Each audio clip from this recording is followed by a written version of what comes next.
Welcome to the Slam the Gavel, Jim Sisco follow-up. Now, I had learned last night, and I have Bill Corbitt back on for Veterans Fathers. I had him on my podcast yesterday, but I let him know that Jim Sisco suffered a stroke last night. Apparently, he didn't get to see his kids on his Skype call.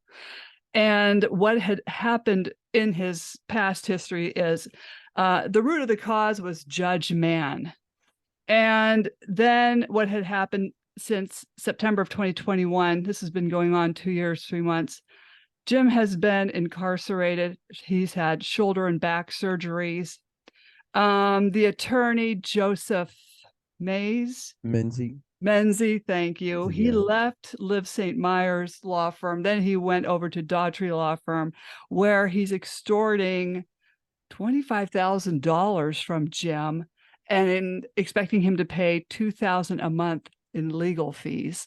So, Bill, what do you think of this mess?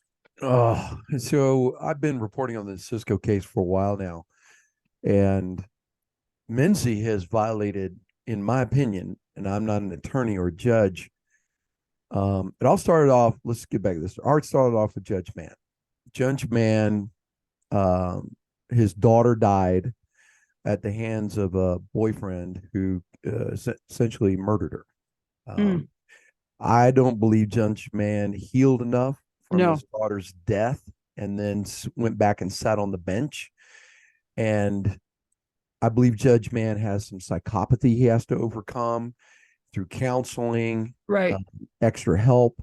And from that, in his anger, I firmly believe that Judge Mann has used his anger and got his anger out in the courts, which is an extreme violation of ethics and law. This judicial ethics committees from the bench, his peers should have seen that and should have administered appropriately and swiftly, but they didn't. This goes back to what I keep saying is these courts are designed to a set of check and balances to watch themselves. That's the Department of Justice's job. They don't give a damn. No. They really don't give a damn. They don't care about kids, fathers. You're delusional if you believe that. Right. The only thing that is going to fix this is private citizens. So it starts with Judge Mann, but then he goes through the divorce process in this character type, Menzie. I mean, he's not only is he the supervillain, he's morally and ethically diverse from the ethical and moral standards put forth in the legal community. You know, he levied a contempt order that he violated trespassing charges against Jim. Well, that's against the law. Parental rights, and it's clearly codified in law, especially in Virginia common law, parental rights supersede that of property rights. So he shouldn't have even done that. And the fact that the judges signed off on that and other attorneys cooperated with that, this is how violent, toxic these family courts are. And Jim Sisco case, like mine, is well documented, but it continues on and on again. It's just not in Virginia, people. This is all over the United States. It all happens all over the world because, and I keep telling fathers this, whenever your rights are superseded for the rights of another gender, you don't have rights, you have privileges. Rights are rights. They're even across the board. It's called equal rights. Men have no rights. We have privileges, and they're vacated all the time by the courts. Now you got Jim in the hospital. He had a stroke, and we both talked to him on the phone. I talked to him this morning, and he'll be out soon, hopefully. But the physician, a medical opinion, specifically said his stroke is a result of the stress put onto him for the family court and child custody processes. He was incarcerated. That puts an enormous amount of stress on a man, especially a man like Jim, who's served his country, come home, is a good person, fighting for his kids. Legal alienation, and I call it legal alienation because the courts see it that they can alienate children from the parents legally, but parental rights supersede all of that.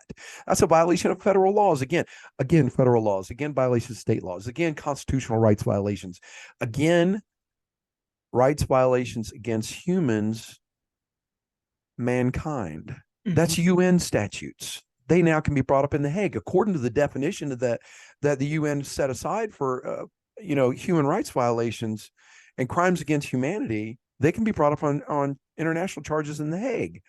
but they're not. That's because that's how toxic and abusive our courts have gotten. They only protect judges, attorneys, and officers of the court. They don't protect common man anymore. That's what laws were designed to do, protect the common man. And when you look at the Sisco case, that to me is attempted manslaughter. Let me explain this. And we talked about it on your podcast. If I was cyberbullying you to the point where you committed suicide, even if the suicide attempt was unsuccessful, I can be brought up on manslaughter charges or attempted manslaughter charges. But the courts don't see those laws applying to themselves. But if you read the law, there's no waiver of liability there. There's no waiver of criminal conduct there. The law doesn't read, oh, well, all these charges apply except for if you're an officer of the court. They don't read that way. But the courts refuse to hold themselves accountable by the same context that they hold the common man accountable. That's why I keep trying to tell people. This country has gone askew, and the family courts are the biggest skew out there. In order to get control of our country, in order to get control of parents and children, we have to put these officers of the court in prison. There is no other way around it. We must mandate mandatory sentences for judges, attorneys, and officers of the court who willful acknowledgement of the violation of law. Supreme Court cases that come out, Aiken versus Aiken has said, hey, wait, stop. Numerous cases are out there from the Supreme Court saying it's your job to know the laws in your career specialty as an attorney. And they willingly go out of their way to violate with the support of judges. So if you think about an attorney, what monitors and make sure the attorneys are doing their job correctly? Judges. There's nothing else above that. No oversight. No oversight at all. And when these judges, knowing they violate the law, according to the Supreme Court, they did it with willful knowledge and forethought. That's right there, 2 felonies. And they still do it. Okay, that means no one's holding them accountable. They're acting autonomously. And that's why I keep trying to tell parents, if you have a genuine concern for children, even if you don't have children, every child has 2 parents somewhere out there. For you not to be equally concerned for both parents, you don't care about the child. I don't care what you say. You do not care about the child because it boils down to the parent. And that's what I keep trying to remind people. Until private citizens, until we stop our bickering amongst each other, until we become united on a common front that has clearly defined goals that are measurable and achievable, that's duplicatable, everything we have here at Veteran Fathers, this will only get worse. The judges will continue to violate law and dare us. Well, what are you going to do to me? You're not going to do a damn thing to me. Well, you're going to get mad. You're going to file a complaint. I already talked to people what happens to those complaints. I've been working sources inside Forsyth County Superior Court that are working with me. I filed a complaint against Judge David Dick N. Son, Forsyth County Superior Court, Forsyth County, Georgia. The complaint was delivered to him. And essentially he read it. And he says, if he's got any problems with it, have him file an appeal. Let me explain about the appeal process in family court. 99% loss rate. 99% loss rate. It's a waste of money. Pile your money up in the front yard and burn it. Well, you'll be better off. At least you'll get warm. Yeah, and this is really taking essentially the body that's set up to monitor these judges said, well, we're not going to do anything. Yeah, we see where you've listed what apparently are egregious violations of ethical conduct and law, but file an appeal. In other words, we're not going to do shit because we don't give a damn about you, and we dare you to do something. And they sit back and put their feet up on their desk and laugh like, oh, what's that old redneck? What's that old redneck going to do? He ain't going to do nothing. I'm going to tell you something, parents. I want you to listen to me. They know we're not going to do anything because we can't afford to. We're not an Elon Musk. But unified together, everybody working together, donations, volunteer work, we can now have a powerhouse. We can now have a legal war chest. And now we can wage that lawfare in the courts. And until we stop bickering amongst ourselves, until the good parents, because the bad parents don't want to see us succeed. Let's face it. Bad parents don't, because they got the edge. But if the good parents figure it out and go, you know what? I might not like the way Bill looks. He's kind of ugly. He has a face for blogs. But you know what? They've got it. They figured it out. We have to litigate. because only two things are going to cause change. What were they? We discussed them the other night in the podcast: violent protests and costly litigation. Well, I don't want to be thrown in jail for protesting. Mm. Okay. Plus, I don't think we can get 100,000 people downtown Atlanta to flood and protest. Mm-mm. And they're going to wait until we get tired and go home, and they're going to go back doing what they're going to do. The only thing that's substantive, that has a long-term strategy and goal that will work, is costly litigation. You start putting these damn judges in prison, you take Judge Mann, you rip him off the appellate courts, you stand him in front of a federal grand jury. I don't care if I have to wheel his old fat butt in there in a wheelchair. You stand in front of a federal grand jury, our state legislatures and Congress will listen. You do that time and time again in different states, you get this organization built bigger than the ACLU, will drive the ACLU out of business because they lost their way. They don't care. They don't care about nothing. And I think everyone knows my case, that they stressed me out so bad. I had a heart attack, major heart attack with 3 stents at LAD, but who cares? No, they don't care. They're like, No. oh, well, that's just one lady. That's just one man. Oh, it's sad what happened to him. But, they'll go, that's the law. No, it's not. It's the improper application of law, devoid from its original intent.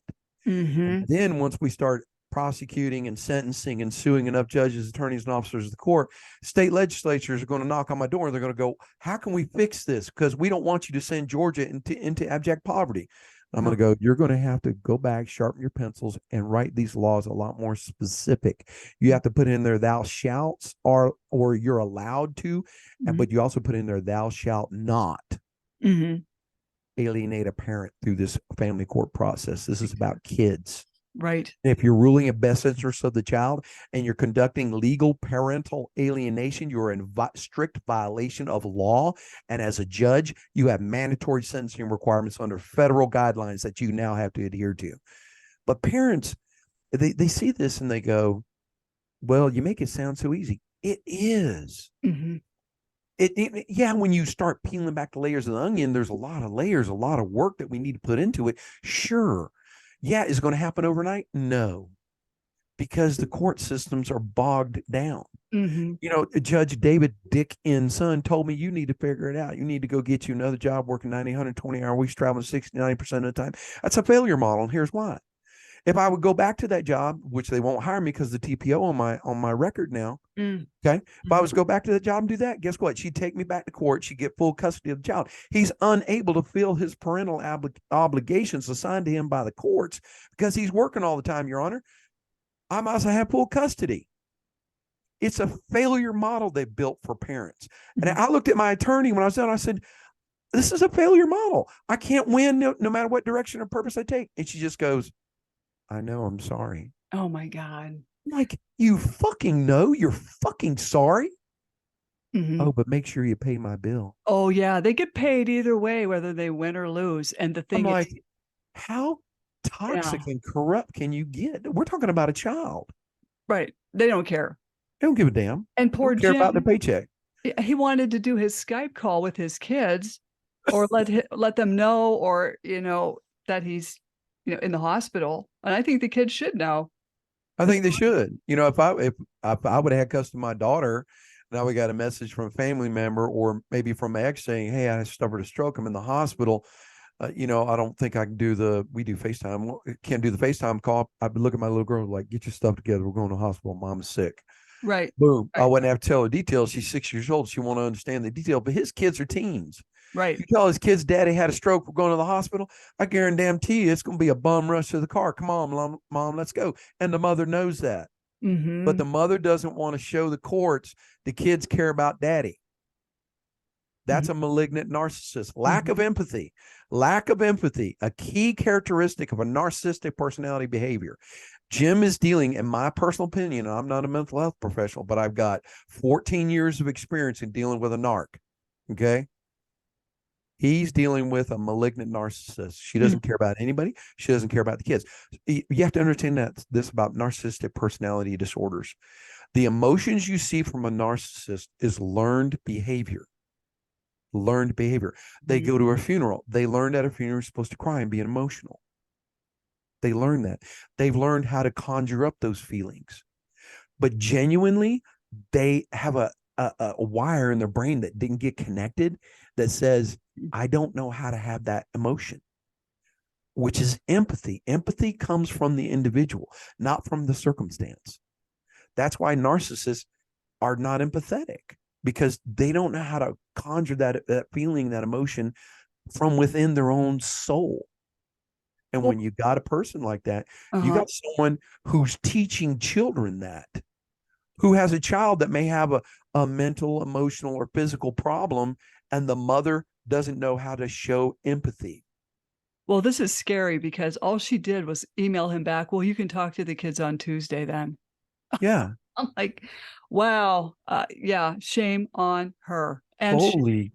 And go through Jim's TikToks, read the toxic comments. Look, Women. everyone go look at Jim Sisco, Sisco. Look at his TikToks. Look at the comments from his video he posted from the hospital. Look at the comments women made in there, not men. I read through those. I got lit. I'm like, I'm not going to say anything. I'm not going to respond to any of these women. Those women are quite possibly narcissists. Mm-hmm. Think about this. Instead of like you or me going, why didn't you just pack up the kids? Put your personal problems to the side and pack up the kids. Oh, well, Jim, you did tell her this. Oh, well, Jim, I wouldn't necessarily handle the relationship the way you've been handling it. Oh, really? Really? Not one shred of human kindness. No, not one shred of empathy. And it's all women. I'm sorry, ladies. The facts are the facts. Read the comments down there. All women. Not one single man that I read that are probably buried down there. I just got so sick after the first three. I got to quit. I got to quit reading this because I got lit. I'm like, how can a human, any human, say something like that? The man's in the damn hospital. How do you know they got rid of that blood clot? How do you know there's not another one waiting to get dislodged? That'll kill him. I'm like, what is wrong with people? No. Well, we had a discussion yesterday about demonic possession. Oh my goodness. Questioned this. I just question this sometimes. Sorry. I'm beginning to think, yeah, they're possessed. There's no other logical reason for it. If you look at logic, why would someone say something so abrasive and mean? I mean, my parents told me, you can't say something nice, don't say anything at all. Right. Literally, dude's in the hospital. Shut your damn pie hole. Can't say something nice, shut up. And that's why I wanted you to come on, because you and I both know him. I've had him on my podcast a couple times. He's written a book, and this is how he gets treated by the courts, and shame on them, because this is what they do. They file one continuance after another one, and they just stress you out to the point where you do have a stroke or a heart attack. You're under so much stress. And I don't know, I think it is all attempted murder. I really do. I'm firmly convinced of it, because there's no other reason for the conduct. They want you dead. And when you look at it, look at the deaths, suicides associated from it. Even women are throwing kids out of car windows when they're driving 60 miles an hour and then commit suicide. That's all from family court. I'm going to do another case study coming up here, all from family court. Look, and I always tell people, look at the root. Don't judge someone's reaction. Ask yourself, what caused that reaction? What happened to that supposedly sane individual to cause them to react that way? And if you look back at what caused the reaction, it was either narcissist or family court. Right. If not the both together. That is the problem. When you dig back to, don't look at someone's reaction. Don't judge Bill's reaction why he started this 501 and wants these judges in prison. Don't look at my reaction. Look at what caused this reaction, the causation. Family court. Family court. Always comes back to family court. Always. Root cause of Jim Sisco's problems, Judge Mann. And this is why I'm so glad we did this little talk here, because we wanted everyone to know that our thoughts and prayers are with Jim Sisco and that he heals quickly. And I totally thank you, Bill Corbitt. Thank you so much for coming on. Oh, I love being here. I'm always honored when you bring me on. I'm like, Wow, she wants me on again. Must have did something good. Yeah. Yeah. Well, hey, don't jump off, but hey, thank you so much for popping on. Thank you again for inviting me.